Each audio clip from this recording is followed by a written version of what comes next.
Episode 96, The Destined Trader. Some interesting thoughts I had today. We were looking a lot at like the pound dollar and the Euro USD, and you have to have patience in this game to see your ideas come to fruition. And it's like I was talking about yesterday, how having such low risk positions keep you in your position, and the goal is more to when you start getting more of your analysis right, then your next step is to ensure that you remain in your position, okay, because the market is onto you. So it's taken a lot of time to realize that. I used to say that to myself, like, man, the market's onto me. They know I know what's up, And you might be telling yourself that too, on certain things that you're looking at. Like, you can identify what it's, fixing to trick everybody to do, and you can be on the other end. And it's funny just to see some of the things start playing out, But interestingly enough, like I was saying yesterday, you don't know how much drawdown you're going to take. So some of those ideas I had in mind, man, they just kept, going against me, bit by bit by bit by bit. And then finally, voila, it makes that move, And it's satisfying to be able to stay in your position and not get knocked out. That's extremely satisfying. No, not getting the most accurate of entries, because that's the subject of today, is like your accuracy, okay, and how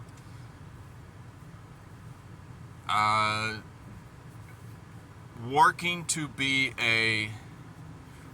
on your craft in order to be a sniper, so to speak, because a lot of people, they talk about that in this industry, snipe your trades, how to become a sniper, get in at the exact bottom of a certain move, or the exact top of a certain day, and snipers are not made in a day. It takes a lot of time and hard work in order to become a true sniper. It takes many shots in order to become a sniper. And I've found that, I have had some amazing sniper entries on different positions I've taken over the years. But just because I've had, quote unquote, a few headshots, perfect shots, does not make up for all of the misses I had as a sniper. Because I've trying to become a sniper, I've used so many bullets, and those sniper bullets are not cheap, if that's a good analogy, in investing and trading and whatnot. And it gears me more towards being someone who is not necessarily going for a sniper per se, but more of just someone who is,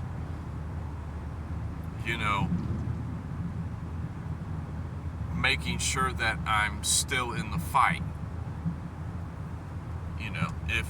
If I take a shot at the market and it takes a shot back at me, quote unquote, by going against me, well, then I'm just going to come out from my cover and take another pop at it, so to speak. And it's more satisfying to be battling that way with the market than it is to have a sniper's duel, of, you only have a few bullets and you've got to make sure that your bullets count. I find it much more satisfying to have a limitless supply of ammunition to throw. And that does not mean that I have a limitless amount of money. It's quite the opposite. What it means is that my risk is so low that it doesn't matter if it goes down. I take another pop at it. I grab some more, And we could do this all day. We could do this all year. Eventually, you will want all that money that is in the direction that I'm thinking of. Because certain positions I have and ideas I'm forming, it's going against the grain. But when you're a contrarian, you have to accept the fact that price is going to move against you, because everybody else is going this way. How far are you willing to be bent until it flows back? How much are you able to ebb until the flow goes your way? It will go your way, but you have to have a very bendable position. So, like today, I saw something I've been interested in, and it took another drop down today, and yet I'm still in the position, and I'm debating if I'm going to add to it. This position simply, it's just it's just like, just for an example, the ratio of it is it's like a swing trade, and it's going to be like, for example, it's going to be 100, and it's going to be sold off when it's up to like, 340 or something, 340. So it's going to, have a nice move in order to spring this trap. But it's a daily play, so it's on a high time frame. It's going to take a year, 2 years. Eventually it will play out. But just because today, it's on a watch list of mine, and I look at it and I say, it dropped down another 50 cents in price. It did nothing but excite me in the fact that, oh great, I can maybe grab a little bit more at a better price, better my average entry, and now could get even more when it goes up, But it's just being patient and just waiting for it to take time.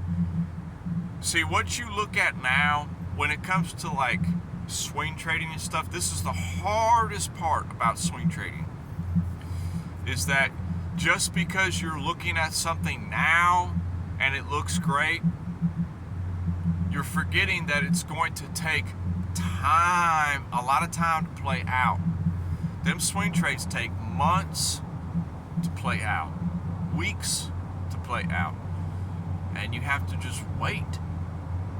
And it's nice to just set it and forget it, and then be pleasantly surprised, months from now when it finally does make that move. And it won't shock me, It's not going to shock me 6-7 months from now to say, oh, well, looky here. Oh, that position just closed off. Oh, great.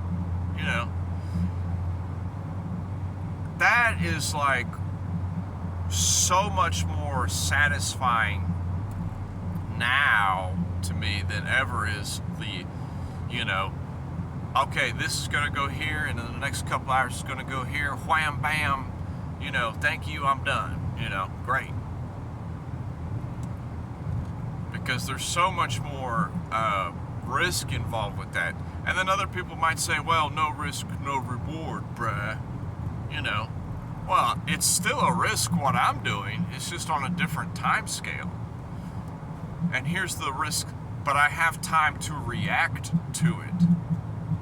That's the great thing. When you're in like a scalp, you have to be so honed in and have such a high level of discipline and professionalism that if it even makes a click in a way you don't like, you exit out before you get hit for a loss. But when you're at like a low risk swing position, it can poke at you all day long and you're unfazed because you're going about your life. That's like the ultimate goal of why I truly am pushing becoming a investor for myself, because having the ability to go about my life and be able to make my investments in the time that I deem I want to work. A freedom of schedule. Everybody wants that.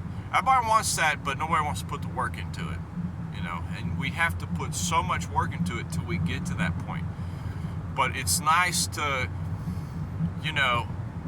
have a nice solid foundation now to identify certain things and say, okay, we're going to take this, put that there, and then leave it.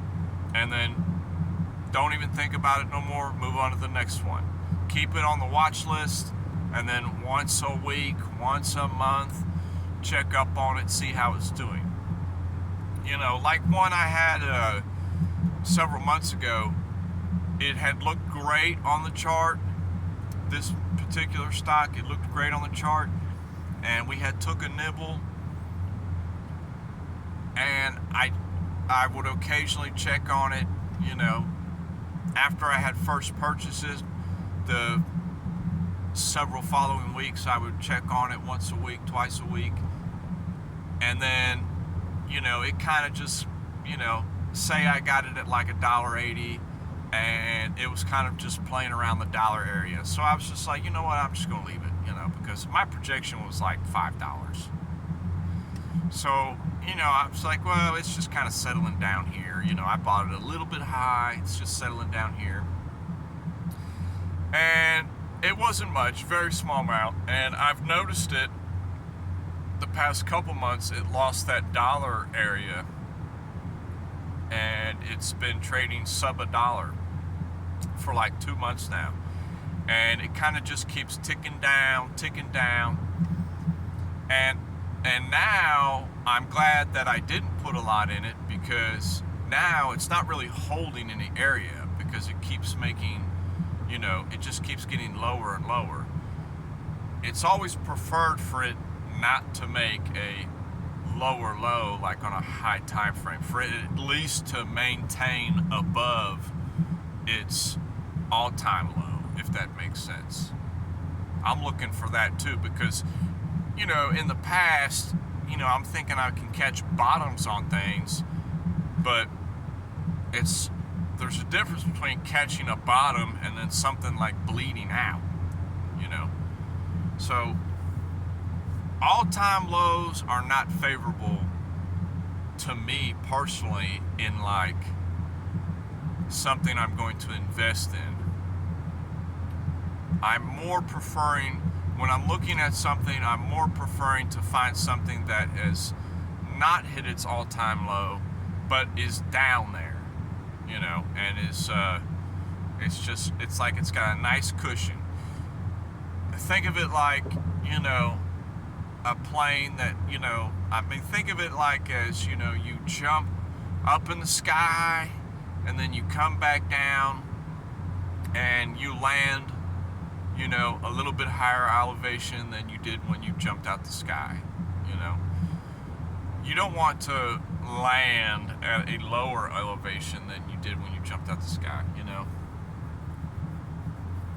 If you jump up in the air, you don't want to, go backwards. You want to go forwards a little bit. So that's kind of how I look at things too for investments. I don't prefer lower lows because they tend to just continue out and bleed out. Like this one position I'm talking about. It's just been bleeding out. I ignored it for a couple months and essentially I got stuck with it. Whoop-de-doo. No biggie. You know, I still hold the shares, but you know, now it's like, I mean, now I think now it's like 15 cents or something, you know. So someone could say, "Oh, that's great," you know, but it hasn't shown any life yet, you know. I'm not even interested in that particular company unless they can get back above, you know, like 75 cents again. Show some signs of life, like I was talking about the other day. You know, this thing is just bleeding out, so that's a loss right there. I've kind of written it off as a loss, but you know, there's no sense in just selling it off as a loss. You know, I'll just hold the position. I'll just hold the shares. That's fine. And that's what's great about being a spot investor is you are just holding. You always have the tangible, you know, asset, be it a stock or whatever it may be. You always hold it, and that's the beauty of spot trading. Is it's not like it can just be ripped out of your hands. But that was interesting to see that position just kind of bleed out like that, you know. But that's about it.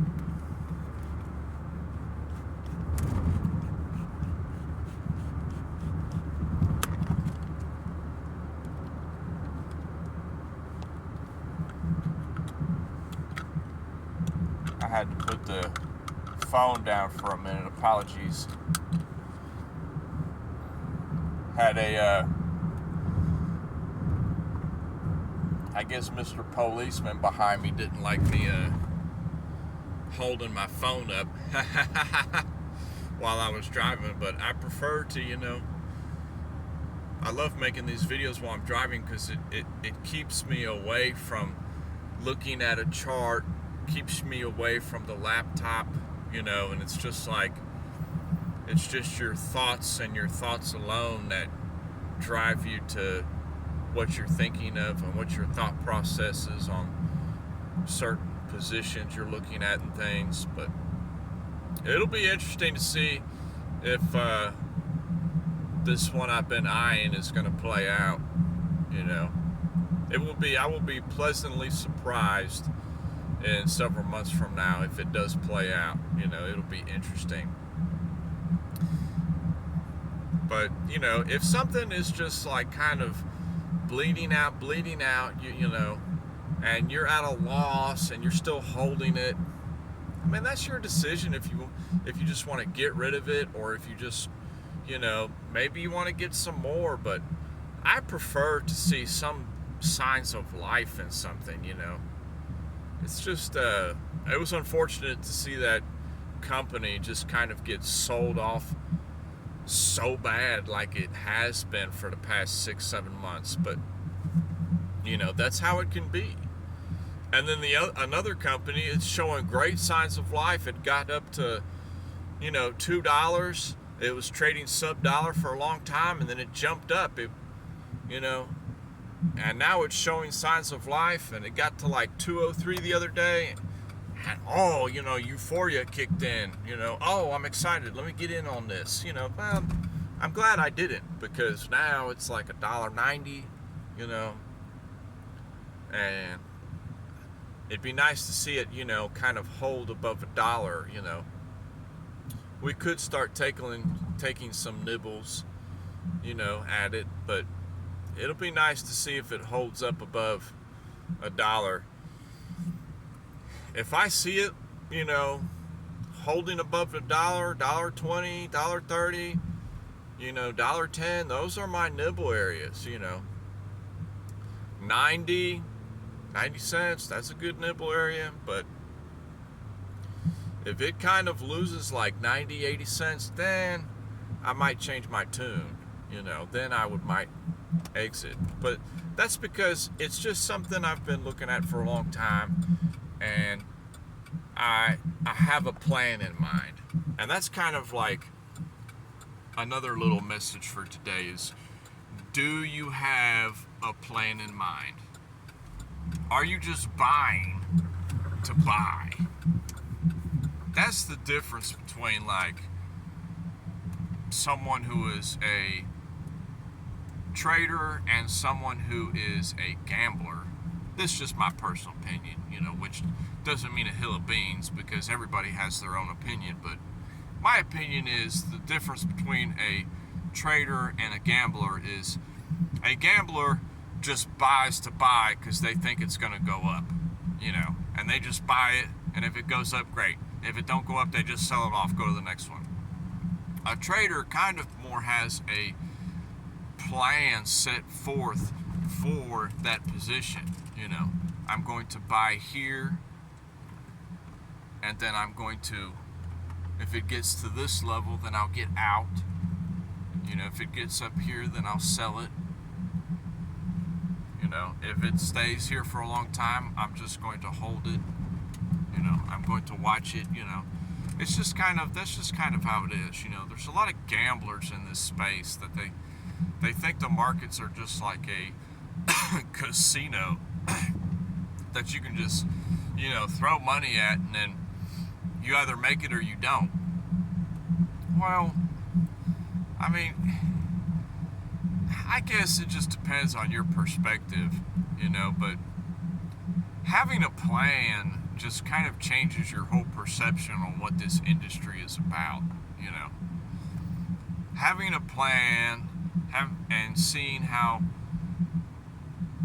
markets generally take money and give money, kind of gives you like a edge. And we all really need an edge in this space because it's difficult to not have anything in your favor, because when you start out, that's how it is. You got no edge. You're just out there wide open, ignorant starting out. That's brutal. I don't wish that on anybody. It's brutal, but it's the industry.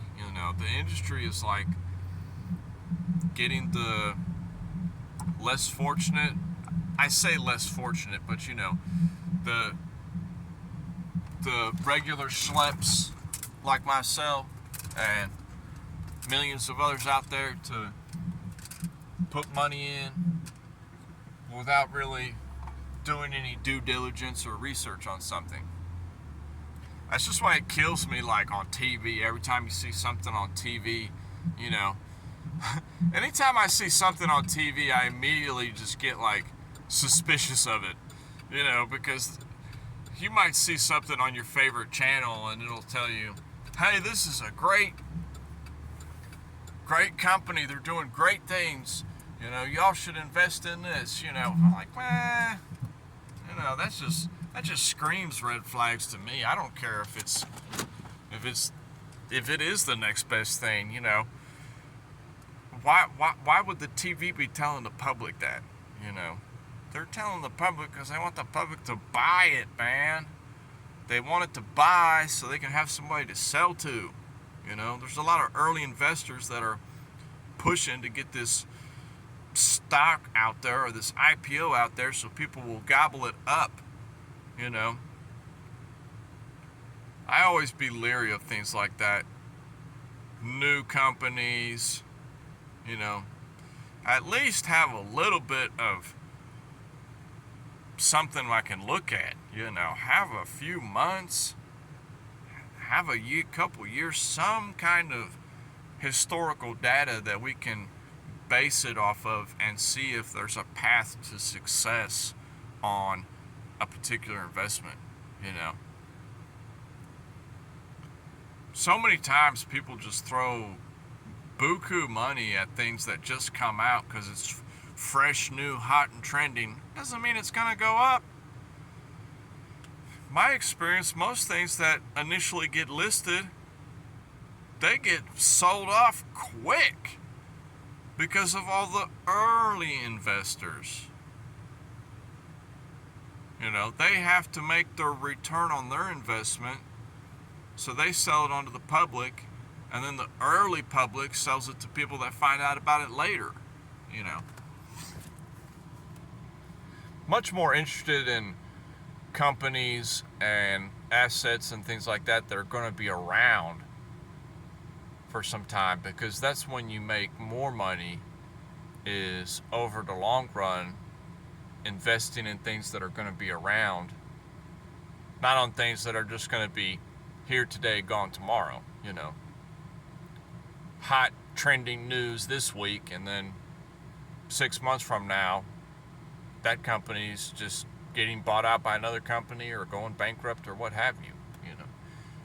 You have to do your own due diligence and research. But that is all my thoughts for today, and I will talk to everybody later.